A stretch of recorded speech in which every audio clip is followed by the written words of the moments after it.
जय शिवराय मंडळी, कसे आहात? फिरताय ना? फिरलेच पाहिजे.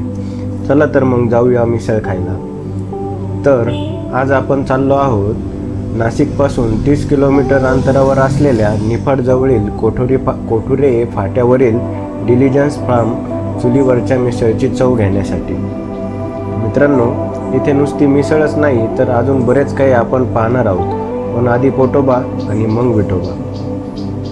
तर या ठिकाणी मिसळ बनवण्यासाठी मोड आलेल्या मटकीची भाजी वापरली जाते, ज्याला उसळ म्हणतात. ही उसळ वेगवेगळ्या मसाल्यांमध्ये आणि तेलामध्ये छान परतून तयार करतात. मग एका भांड्यात ही उसळ घेतात आणि त्यावर बारीक चिरलेला कांदा, टोमॅटो आणि कोथिंबीर टाकतात. यासोबत कुरकुरीत चव येण्यासाठी फरसाण किंवा शेव घालतात. आणि मग सर्वात महत्त्वाचे म्हणजे कट. हा कट म्हणजे लाल मिरची आणि इतर मसाल्यांनी बनवलेला एक तिखट व चवदार रस्सा असतो, जो मिसळची खरी ओळख आहे. या ठिकाणी आपल्याला मिसळसोबत पाव किंवा भाकरी असे 2 ऑप्शन उपलब्ध आहेत.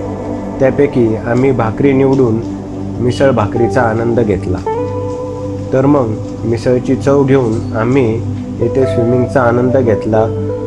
इथे कमी दरात स्वच्छ व सुंदर असा स्विमिंग पूल आहे. तसेच या आंब्याच्या बागेतील मिसळ व स्विमिंग पूल व्यतिरिक्त इथे एक सायन्स पार्क देखील आहे.